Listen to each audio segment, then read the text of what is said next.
જય સ્વામિનારાયણ. કેમ છે? મજામાં મારા વાલા બહેનો? આજ તો જો સરસ મજાની નવી આઈટમ લઈને આવી ગયા છે. આ છે કેડ કંદોરા. બહુ અત્યારે ચાલે છે, બહુ વેચાય છે. એમાં એક 3 ડિઝાઇન આવી છે, એકદમ નવી આઈટમ સાવ.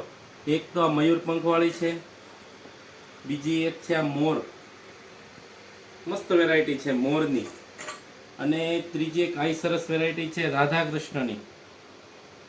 એકદમ સરસ લાગશે જો આ રીતે તમે લગાડશો ને. બહુ મેરેજમાં બહુ વેચાય છે ને લાગશે સરસ. નવી આઈટમ છે. અને ભાવની વાત કરતા હું તો ખાલી 300 રૂપિયાની છે. 300 રૂપિયામાં કુરિયર સાથે તમને ઘરે મળી જશે. અને તમારે જો દુકાનની રૂબરૂ મુલાકાત લેવી તો અમારો એડ્રેસ છે રાજ નોવેલ્ટી, ચલાલા, જિલ્લો અમરેલી, તાલુકો ધારી. અને તમારે મગાવવા માટે કાંઈ નથી કરવાનું, નીચે અમારો નંબર આવે છે એની ઉપર ખાલી મેસેજ મોકલી દેજો, અમે કુરિયર કરી દઈશું તમને. અને હજી અમારું પેજને તમે ફોલો ન કર્યું હોય તો આજે જ કરી લેજો. જય સ્વામિનારાયણ.